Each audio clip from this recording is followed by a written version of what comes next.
Hey, this is Steve Sharippa. You're listening to Jim and Florence on the forum, and make sure you listen.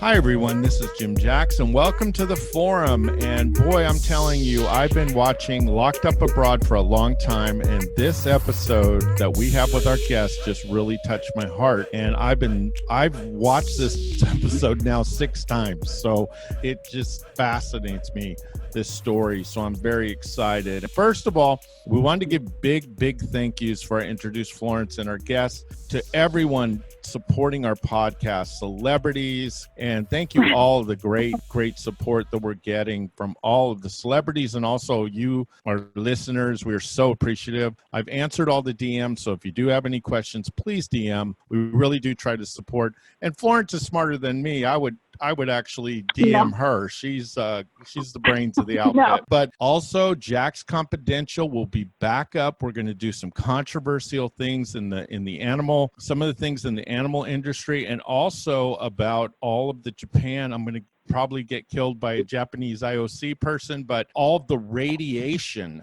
If you remember where Japan is having the Olympics, that was a nuclear accident in the history of the world. And the ground is still irradiated. And that's where they're going to start having the opening ceremonies and some other things in the Olympics. And they're not telling the Olympians that it's dangerous, and they've had scientists there testing it. So again, I'm stirring it up, I know, but we're trying to get those stories out that no one else will talk about. And also the horse racing with all the race horses being killed, absolute horrendous situation with horse racing.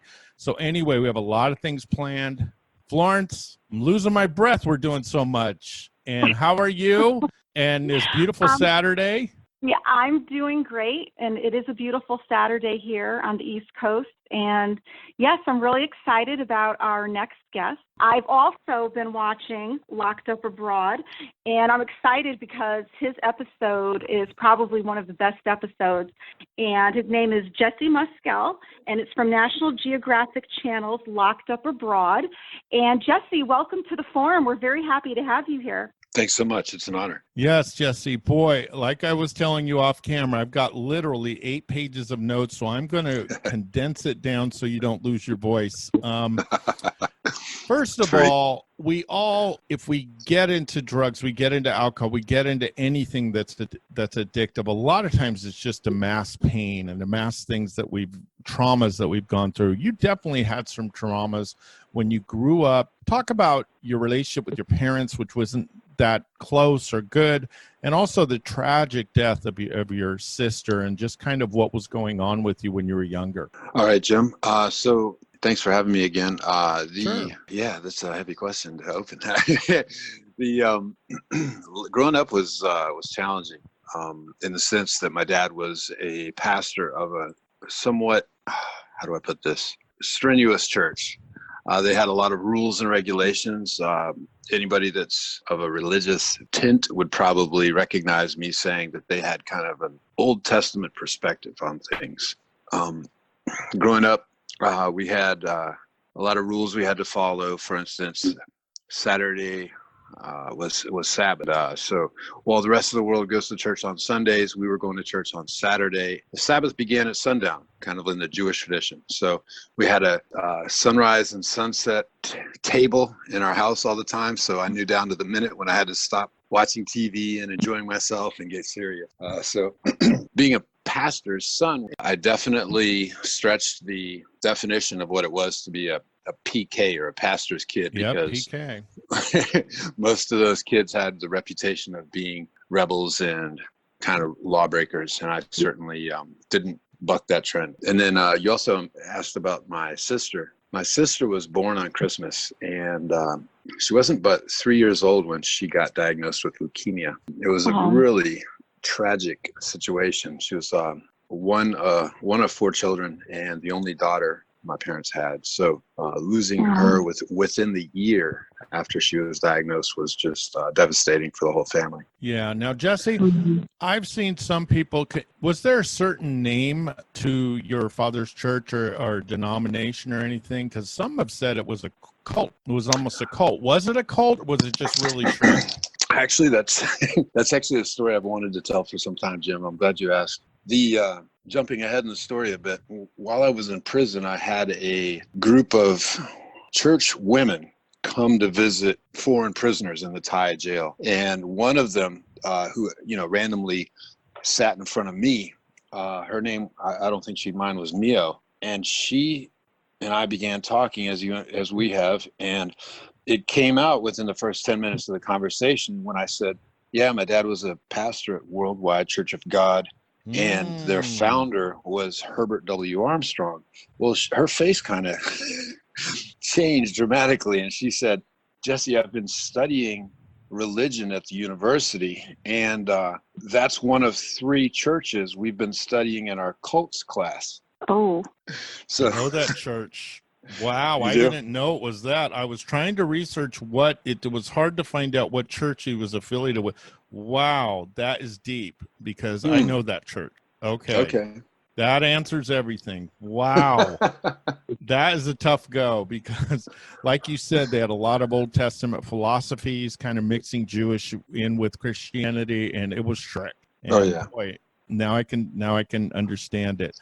Now you become an adult, life goes on, and you become a very successful in Buffalo, New York, and you were selling cell phones. You were doing very well. You were making good money. Was it money, or was it just you were bored? I know kind of the answer to this, but for our listeners, what was the transition? Because all of a sudden, then you decided to go to South Korea, and be a teacher and teach English. What was the kind of transition? What was your mentality during that time? I remember one particular day I was just kind of frustrated with the whole situation in the sense that I was actually working for Verizon, which is the biggest carrier. And, I remembered we'd gone through a couple mergers. And before the mergers, we'd just been this young kind of bootstrap type of company. We only had 700 salespeople in the state of New York. So, that was kind of my competition, and we were going up against the big players. So I kind of like that underdog mentality. That's always been one of my things. And once, we merged into Bell Atlantic Mobile, and then we merged into Verizon Wireless. And all of a sudden I found myself kind of feeling like I did at my first job when I was 15 years old, flipping hamburgers kind of on an assembly line. Sure. So the chase wasn't really there. It wasn't a challenge in terms of sales. I love kind of figuring out how to approach situations to close a deal. And so I was just kind of bored with the whole situation. And that's kind of what got me thinking about the fact that my passport didn't have any stamps in it yet. And here I am 30 years old, and, it's a big world out there. So that's how it kind of started. Are you a part of Bill's Mafia? Were you a big Buffalo Bill fan? I actually just saw somebody with a shirt on today. I honestly, I'm not even an NFL fan. I'm wow. Really, I went to plenty of games while I was there because that's what everybody does in Buffalo. Sure, that's right. I'm more of a snow. Yeah, really, yeah. Now you became a teacher. You were doing very well. In the episode, you said it was fulfilling. You loved the camaraderie with your other teachers. And then you started getting more into feeling bad, doing a little bit of drugs, and then you started taking ecstasy. Mm-hmm. What was that transition from taking ecstasy, taking drugs, to starting to sell and just realize, wow, I can make a little money on the side? That was the funny thing. It was never kind of a conscious thought, like I'm going to do that. But once I made the connection, my friends, I've always been a gregarious sort. Sure. And I always have a crowd of people around me. And so as a leader, we kind of have a responsibility to do good things, because if we do bad things, we end up dragging a neighborhood down with us. And that was kind of the way it went. I started getting a hold of these pills, and everyone else was kind of like, hey, let's go too. So that was it, really. And then it started to grow. You met with Carl and Jamie, who were helping you do this. Carl was a DJ. I think DJ Carl, I think, was his name. I don't know if that's his real name, but he was, yeah. So you were starting to really get into it, and the money just started piling, and you were just living the life. Wow. That must have been just an empowering, not maybe in a good way, but that must have been an empowering feeling. Yeah, so a random story from that era. Mediterranean food is one of my, I don't know if I dislike any type of food, but there was this one particular Mediterranean restaurant I liked. So we would just go in there and shut it down and, bring our friends in and just throw a party in there and just do all kinds of ridiculous stuff. There was, it was a lot of fun. Sure. On the surface, obviously what propelled it wasn't something that could be sustained. Mm-hmm. Yeah. Now it said that you were making 40 to 50 grand a month, and you became literally what Locked Up Abroad said, the kingpin of South Korea ecstasy sales. You were the man. You were the main person doing all this. Did you ever once, was it just an arrogance, or did you ever once think that you would get caught? Oh, man. Good question, Jim. I had so many close calls because once I started giving it to all my friends, they turned around and saw the money I was making. So immediately, Carl and Jamie were just two that I named in the show, but there was a couple dozen people who were turning around and giving it to all their friends. The thing you have to remember is there were 15,000 English teachers in Korea that year. So pretty much anybody, and this is a pretty poor generalization, but anyone who's willing to uproot themselves from first world Western countries and travel to Korea and sign a 1-year contract probably smokes marijuana, probably is willing to do some drugs, probably likes to drink on the weekend. So I figured that I had about 14,999 potential customers, and that's not too far from what it turned into. Sure. Now, you all of a sudden, you met a girl, a bartender, I think you called it, Sue Young. And just before we get into all that, did you ever see her again after you went to jail? She came and visited. Oh, wow. Okay. Yeah, right away. That's fantastic. Wow. Did you guys keep a relationship, at least pen pals or anything, or was it just she came to visit and then took off? I actually texted her the other day. Wow, that is fantastic. So you guys still stay in a little bit of contact? Yeah, not so much. She married another American, as it turned out, who's a DJ, pretty successful over there. And they have a child now, so she's happy. Go ahead. Did she get in trouble? So in the show, she called Sunday morning. That was the moment at which she was released from jail. She stayed overnight. Now that's it. Now, here's another story nobody's ever heard, which is kind of cool for your listeners. Sure. So the week before all this went down, I had flown to San Francisco to visit a friend. Mm-hmm. And while I was there, I went into the Tenderloin. They had one of these smoke shops where you can buy all these bongs and paraphernalia and so forth. So I went in there and bought 8 or 10 of these false bottom bathroom cleansers and that sort of thing. So I had like a shaving can with, it looked like a Barbasol can, but you unscrew the bottom and hide drugs in it. So she told me when they raided the apartment the following weekend that there was 15 or so police officers scouring the apartment looking for drugs. They took the safe full of money. They took, I had one of these big hookahs, like a 6-foot shisha hookah.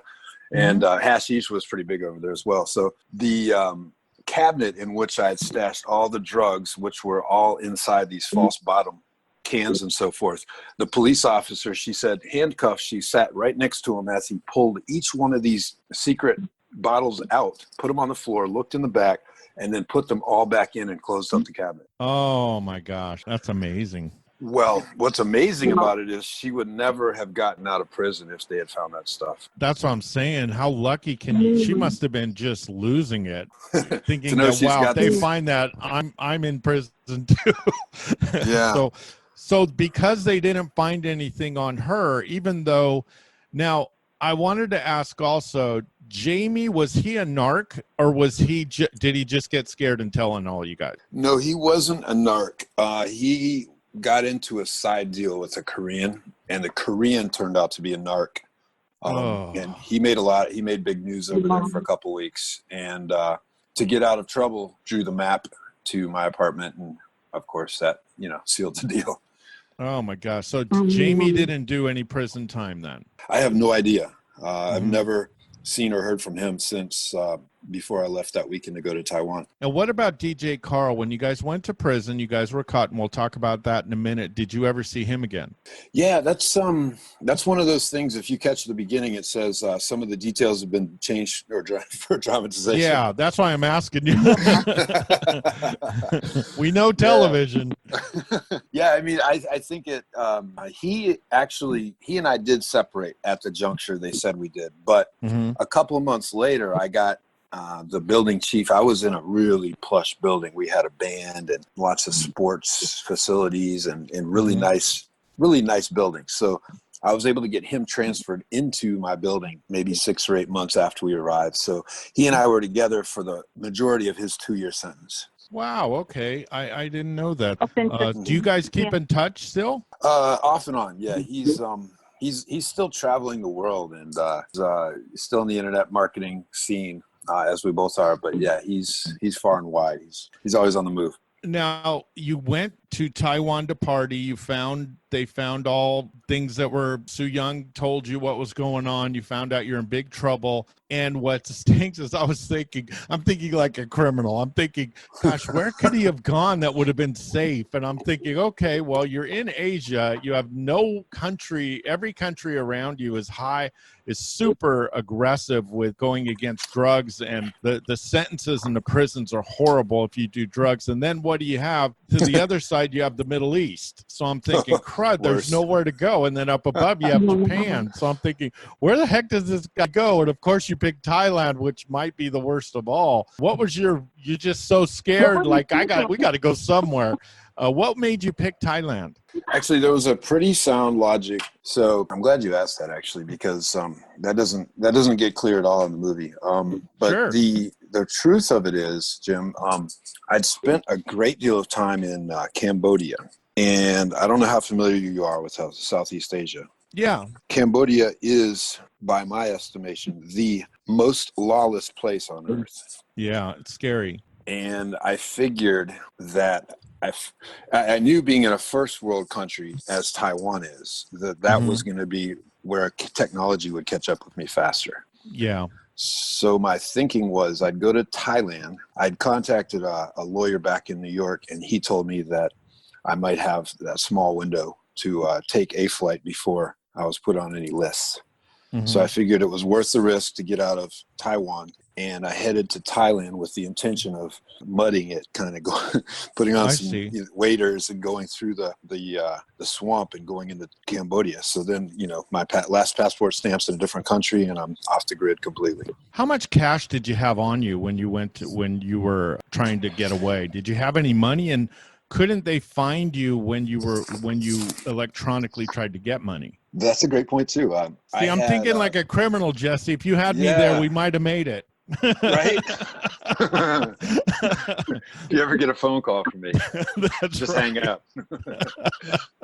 So I see you're starting a consulting business on the side here. Oh yeah. So how much money did you have, Jesse? Did you have enough to kind of get away, or were you just? You did. So you had a lot of cash on you. I had access to cash. It was there's a couple different banks. I actually went and withdrew as much as I could right after that happened. Yeah. Carl was the one, at least in the story, that blew it by talking you into starting to do more selling of drugs. So you ordered some drugs. Was that the truth, that Carl kind of got you into doing it, and that's how you guys got caught? You remember that rather savory looking safe that was in my apartment? Yeah. All that money was returned to me. Wow, are you kidding me? No. That's kind of the remarkable thing, because, and this is important, but since they didn't discover any drugs in the Korean apartment, they had no choice but to eventually return the money to my girlfriend. Oh my gosh, so she had it. Yeah. Wow. Yeah. So if you had cash, why did Carl want to get back into selling? Well, it gets tiresome to support two people. I hear what you're saying. That enough said with that. Now you guys got caught, and to let our guests know, I don't know if some of you, and you might have known Jesse, the big story was Kemp Ashby, who's a guy from New Zealand. he started creating synthetic drugs and selling them in Thailand and different countries. And he actually went to a Thai prison. He died last year, I believe it was. He was worth $50 million. And they still don't have all the answers to how he died in prison. They said his health was bad. But when you go to a Thai prison, this is legit. So you get arrested. Talk about when you first went into and just the extreme conditions that you were under. That's where I get emotional, because getting to the prison was the hard part. Mm-hmm. If you recall, there was a couple of days there before we arrived at the prison that were pretty rough physically, violently. And to be frank, it was a bit of a relief. Yeah, it was a bit of a relief to get there. Those guys were animals. They were torturing you. Yeah, it was bad. But yeah, if you're asking about this other fellow from New Zealand, in terms of why somebody dies, to be frank, most people, especially foreigners, fall prey to addiction in the prison. Mm-hmm. There's plenty of grade A drugs inside prisons.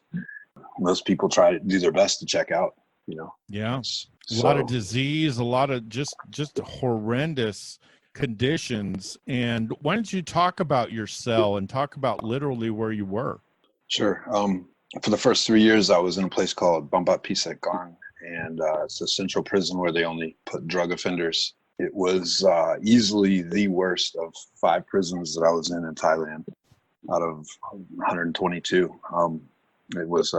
It had been an internment camp back in the 1940s when the Japanese had invaded that country, and it was not built with comfort in mind, to say the least. It was kind of a concrete jungle, no grass, maybe a couple trees in the whole place, and it was just a hard place. I just, whenever I think of that, all I can remember are they had spikes on top of the walls within the prison, and lots of barbed wire and concrete everywhere.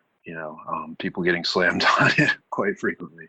Oh, yeah. And you figure in Thailand, if you've never been there, think of Atlanta. Think of just oppressive heat, just extreme heat. And there's no air conditioning, you're in a room with dozens of people, and hopefully you got a good place to sleep, and that usually doesn't happen, and you have no ventilation. To me, that just right now, I'm getting a little bit nervous. I have to give some credit to the wonderful team that filmed that episode, because I spoke for a good 12 hours probably closer to 20 hours over 2 days. And while there wasn't a lot of my vocals over the 45-minute episode, the pictures he painted, most of them were incredibly detailed and spot on in terms of, especially I'll dial into that first night when I had to lay down next to the toilet. That was pretty much precisely as it happened. And it was atrocious. And I mean, I've never had anything close to being that uncomfortable. The other thing also was the heat, as you mentioned, Jim. You're looking at 100-degree days every day, all year, with maybe a month of monsoon rains in March or February. And I sweat literally for the first 3 years. I never stopped. It was so hot. Yeah. Now, when you were there, the one thing that I wanted to ask you is there was a really young guy in there that gave you his food. The food is like most prisons in Asia and some in other parts of the country. They're very corrupt. They buy the food, or they keep it and resell it, or they keep it for themselves. So it was hard to get a good meal there. But you befriended a young guy that was a very happy guy. He smiled a lot, you said, and he just kind of was a light in a dark place. And what was his name? Not the point. Yeah. And he passed away. He was beaten up. He passed away. And what a sad thing that must have been, because he seemed like a really good guy, and he showed you compassion and care in a place that really is just an evil, sad place. And then kind of what changed your life in the bad way, you finally got someone to visit you, I believe from the consulate. It was a Thai national. And it showed in the episode you went off on him. And did that really happen? I did bless him out a little bit. I did not spit. I've never spit on anyone. I was a little bit alarmed when I saw that, but it made for good television. It was great. And what's sad is that guy just said, well, screw you. You know, I'm out of here. But to your credit, as we talked about, you learned Thai. And that must have been an incredible thing for people that you communicated with. You became a great communicator. You became baptized. You started spreading Christianity in a good way and really being a light. And the one thing that really touched me is you said, I decided to be happy. What was that transition where you just kind of said, I am not going to let this place kill me. I'm not going to let this place destroy my spirit. That must have been a real epiphany for you. That's actually the message, Jim, and I thank you for asking that. The epitome of what happened to me is positive. Going to that horrific place and getting to know the darkest side of the planet enables me to know heaven on earth in that sense. And the very idea of learning the language was really scoffed at because most foreigners were so mad at being in there. And they just hated the Thais and they wanted nothing to do with them. So there was this real divide. And that's, something that I've really benefited from, being the minority and being discriminated against. Mm-hmm. But rather than kind of let that status quo remain, got the idea somewhere. It wasn't my own idea, but somewhere along the way to become the master of my domain. Mm-hmm. And when you've lost all your freedoms, it's a Stephen Covey principle to focus on what you can influence and what you can change. Mm-hmm. And for me, the only thing I could do was to learn to communicate with those around me and to build relationships with the guards, with the fellow prisoners. And that single thing, learning the language and having the humility to sit down with them and ask them how to speak, that utterly changed the time that I spent there. Mm-hmm. Now, when you do that, I kind of get a little bit emotional. I think of Shawshank Redemption, when they kept saying, why do you care about music? Timothy Robbins, right. Why do you care about Mozart? Why do you care about music? Why? And he says, because it's in here. And that's something that they can't take away from me. Viktor Frankl was I presume he had to have some influence on that movie in the sense that, when he was in the concentration camps, he just watched everybody getting slain around him and dying from all kinds of horrid events. And, he just recognized that wall. Nobody can come into my brain unless I give them permission. Yeah. And we can, yep. That's amazing, Jesse. That is so inspiring because there are people, and to be honest with you, Jesse, I think we've gone too far with drugs in the United States. A lot of people with some minor drug situations, and they're doing long periods of time, and that's just my personal opinion.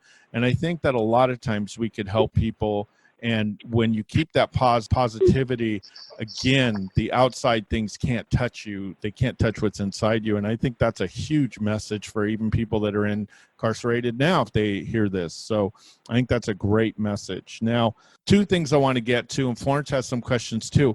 Your brother Ben wrote you a letter, and it touched your spirit. He said, I know you screwed up. I know you made some bad mistakes, but I love you. And that must have just been amazing, a feeling. That so much of my story is about redemption. Mm-hmm. And to have had that contentious relationship with Ben and my entire family. And, I'll be honest, it's not entirely healed today among some of my family members. These types of things, they kind of stick around, and it can be hard to overcome. But it's important to look at where we can have an impact and where we can be a light. And it's not always the places we want to. But with Ben, it was one side effect of that letter was when I finished reading the letter, I kind of closed my tear ducts with a new muscle in my face I didn't know I had.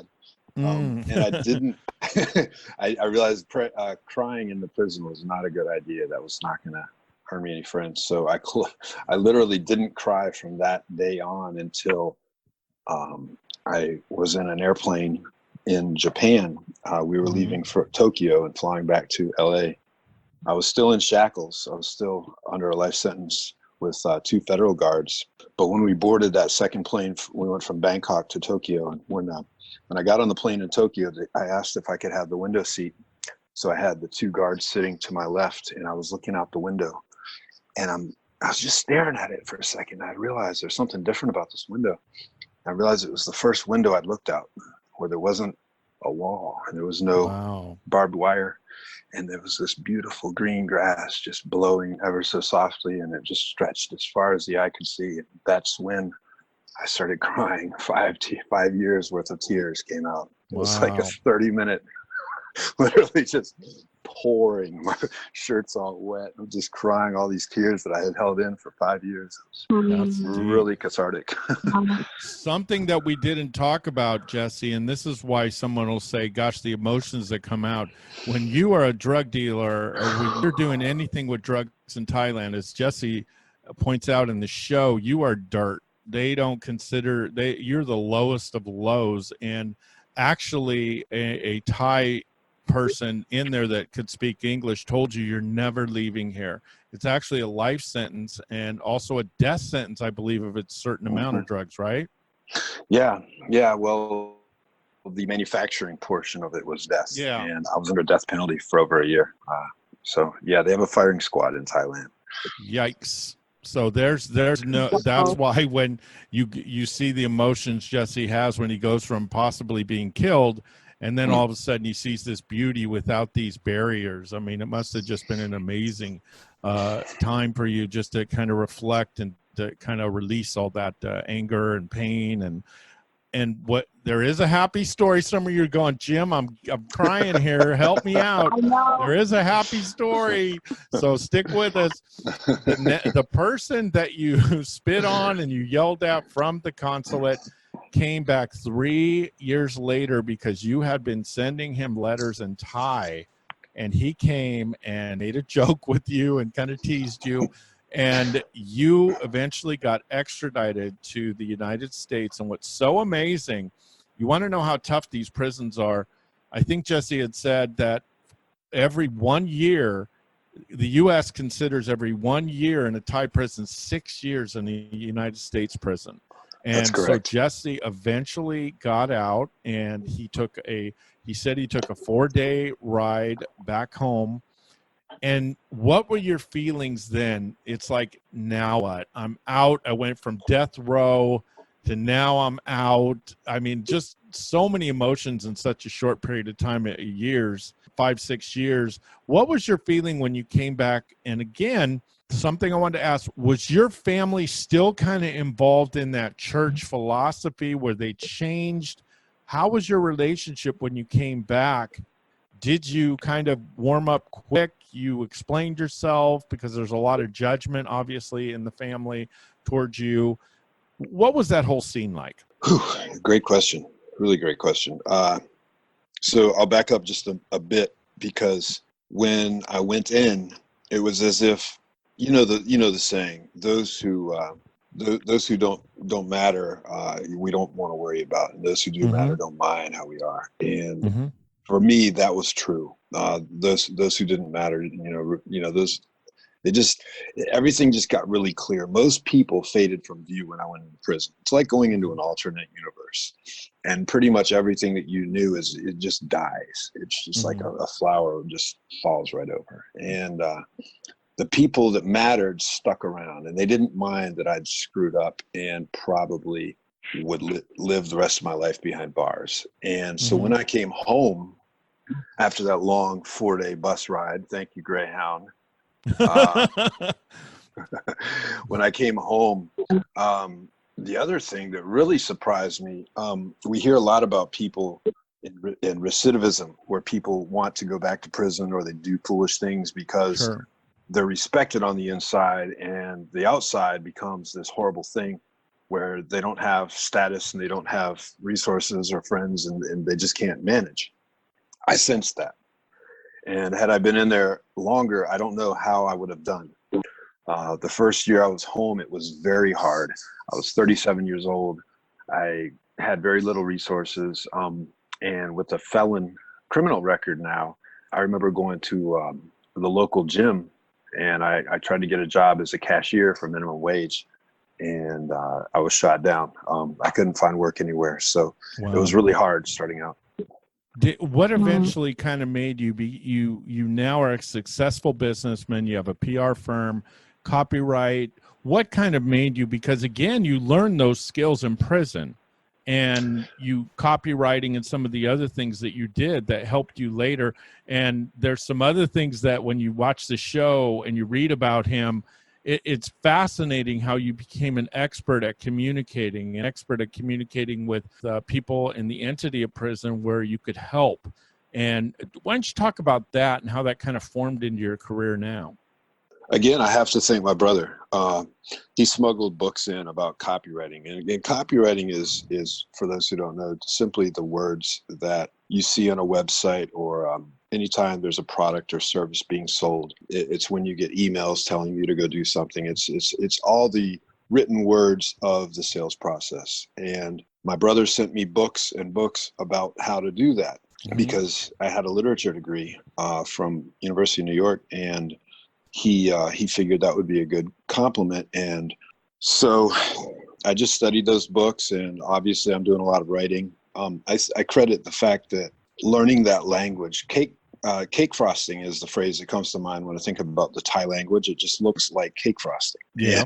They've got something like 66 letters in their alphabet. And so learning all that was using my brain in a completely different way. And so, it was almost like doing a lot of exercise in prison mentally. And so I came home with an able brain, wasn't addled by drugs. I stayed away from that stuff and just worked out. And so coming back, I couldn't give up, Jim. I said, it took a while, but I just kept at it. And eventually things started happening. Kind of the message is like, when things don't seem to be going your way, just keep doing the right things, keep putting one foot in front of the other, and eventually things will go your way. Based on everything you said, your message, which I think is very inspirational, and I think that a lot of people can relate about building your life up again, and, especially coming back after all you've been through, were you able to, build your personal life up again, have a family of your own? Were you able to kind of start over? Yeah, boy, you guys don't pull punches, do you? Thank you, Florence. That's a good question. And yeah, that was really challenging because, to be frank, the mindset that got me into prison was definitely not the set of principles and concepts that would allow me to thrive in proper criminal-free society. So I did have a lot of antisocial thinking and negativity that goes with being in prison and being into criminal acts. But the biggest thing, Florence, for me was coming home and getting married right away. This was actually a disaster.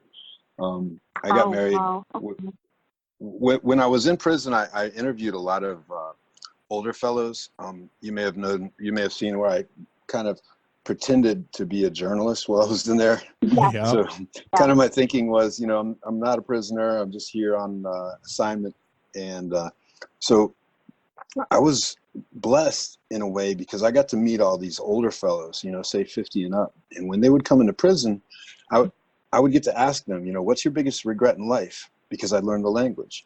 And so, I got to ask them all sorts of interesting questions. If you could go out and do it all again, what would you do?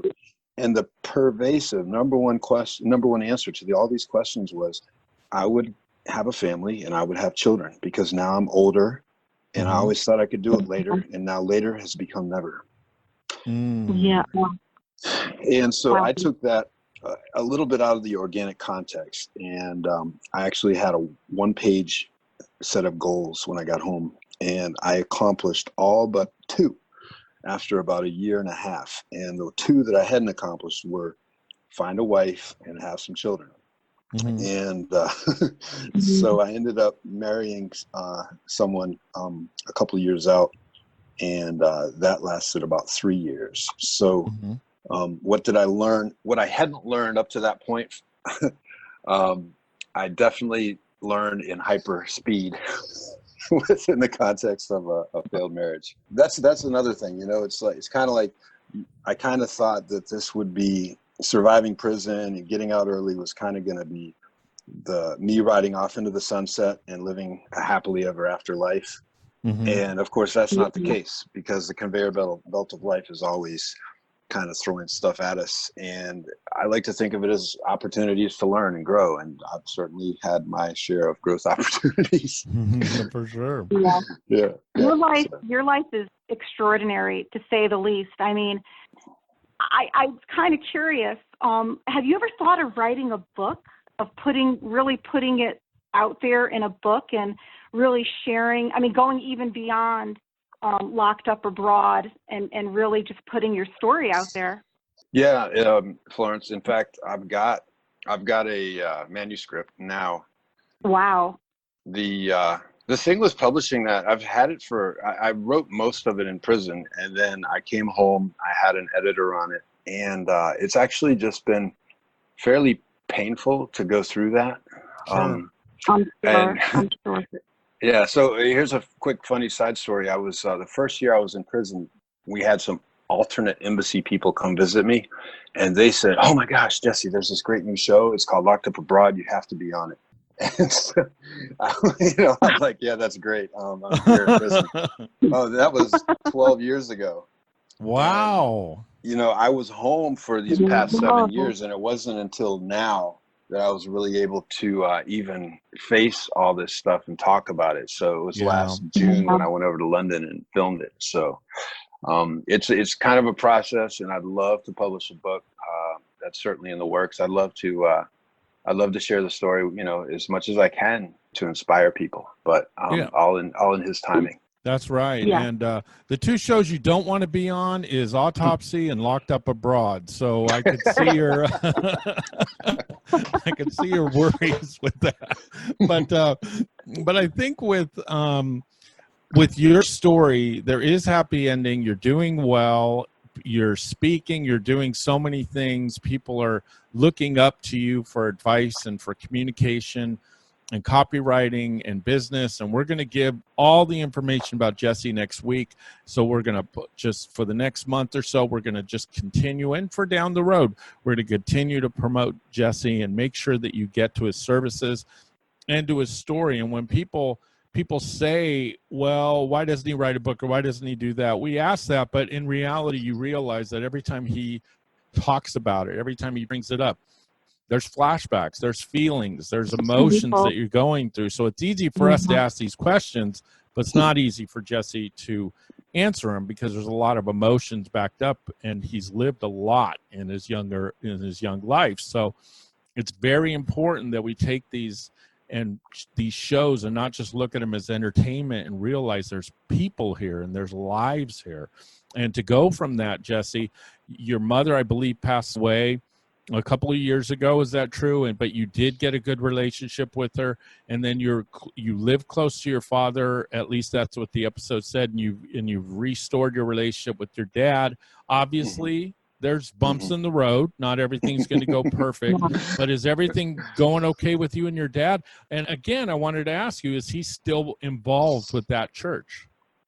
Oh yeah, sorry I missed that point earlier. That's the redemption story that isn't told. Since you do have a little bit of a background with Worldwide Church of God, I'll say this: he was on board when they did a 180 in their philosophy. To be in, into your 60s when your church says, after 30 years of living one way and going to church on Saturdays, they completely changed their philosophies after Herbert W. Armstrong died. And they said, all right, now we're going to go to church on Sundays. We're not better than everybody else, as we previously thought. And we're just going to flip all of our positions on their head. And when that happened, my mother stayed with the old version. Yeah. And the church split in half. And my dad went with the new version, and he changed his brain and he changed his philosophies, and he became the dad that I never had. So he did more change, I think, than I did. Wow. Today, he literally does. He lives about 1.2 miles away. And I know because I jog over there sometimes. But he and I are best friends. We have a wonderful relationship. He's remarried now. and to a wonderful woman named Rhonda. Love her, and I call her mom. So we just have a wonderful relationship there. And then the other thing, kind of to your point, Florence, is that from all of this, I came up with the idea that while drugs are kind of a worst case scenario for people in addiction and kind of faulty thinking, recovery is possible from that and from any other thing that kind of ails human beings. You know, like I mentioned before, divorce, that could be something you have to recover from. And we do have the ability to author our own recovery and kind of wrest that pen from the unseen hand of whatever it is that afflicts us. And so that's where the podcast, the thing that was mentioned at the very end of the episode, came from, the idea of Recovery Authors Podcast. And we're going to be sharing that site as well. We're friends with Dopey. We're friends with a lot of these people that have some amazing podcasts on recovery. And it's so inspiring because, again, I've been on the other side, Jesse, where I've been judgmental on someone, and there's a lot of pain both ways. It's hard to forgive. It's hard to trust. So there's a lot of things and a lot of barriers that you have to go through when something like this. And it's hard to forgive. It's hard to get over it. But again, there is redemption. There is to be saved from something like this, because a lot of people feel I'm just hopeless. It's opiate crisis with so many people just not wanting to be in pain anymore. And that's something that definitely we need to fill our hearts with, something more than just alcohol, drugs, or whatever we're into that's hurting us. So that's important. Jesse, you get the last word. What do you want people in ending to know about your story? I would just like to say, Jim, and again, thanks for having me on, guys. It's been a really wonderful experience. We loved it. Absolutely. I like to say, and in my podcast with recovery authors, I just like to say, if it's not all right, because we go through so much in life, and if you're looking around and your life's not the way you want it, or you're suffering in some miserable situation, your story's not over. So just endure. And I think a lot of things too is asking for help. There's always help out there. I'll close with this personal story. That just last night, I've been missing a friend of mine for a few months, and he had disappeared. We were friends in recovery. He was one of my very best friends. And last night I was driving to supper, and I happened to pull up at a busy intersection and look to my left, and he was holding a cardboard sign at the intersection. Oh boy. Oh, wow. Oh. So it's funny because I realized, but for the grace of God, there goes I. And I certainly was that person. But the bigger picture was that that had been me, and I realized in the moment where I've had so much compassion and just pain and, just tearing up thinking about that, he showed me we just don't know what's around the corner. So it's just important if we can at all, to be leaders in what we do and to keep doing our best so that we can let the other people around us see us shine. I think that is amazing saying by you. And again, there's an old saying, the minute you think you're better than someone else is the minute you lose all compassion for them. And we have a country so divided that everyone thinks they're better, their viewpoint's better, their political party's better, even their football team is better. And you start thinking you're better than other people. And when you start thinking you're better than other people, you lose the feeling of compassion for them. You lose the ability to feel for them. And when a society has done that, a society is lost. So never think you're better. Never look down on anybody. Realize we're all going through something, and be a part of the solution and be a light in their life, and not just look down on them and think you're better. And I think that's the message that Jesse's telling. And I love his podcasts and all his writing. It's about hope. It's about light. Never stop fighting. Never quit. We all matter. And Jesse, your story has touched me. It's touched us, and I'm sure it's going to touch many more. And I cannot wait for that book to get out. Yeah, me too. You'll be the first to know, Jim. You bet.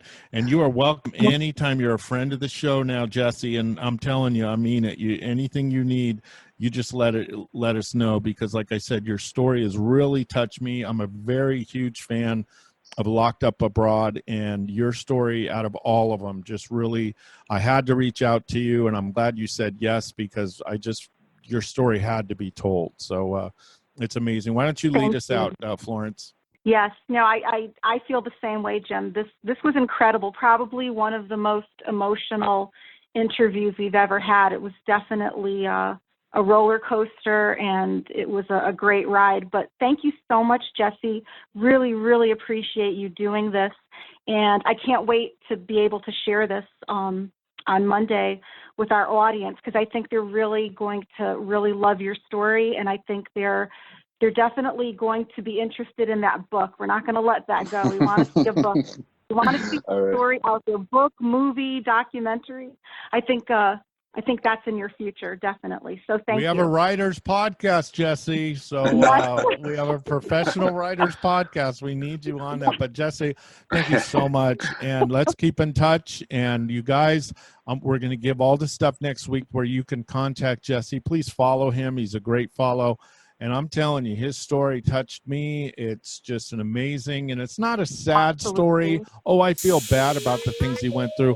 But it, like he said, it's all about redemption. It's all about joy. It's all about happiness. And it's about overcoming and being happy and choose to be happy. And I think that it's just an amazing message Jesse has. Thank you, Jesse. Awesome. Thank you, guys. Take care. You.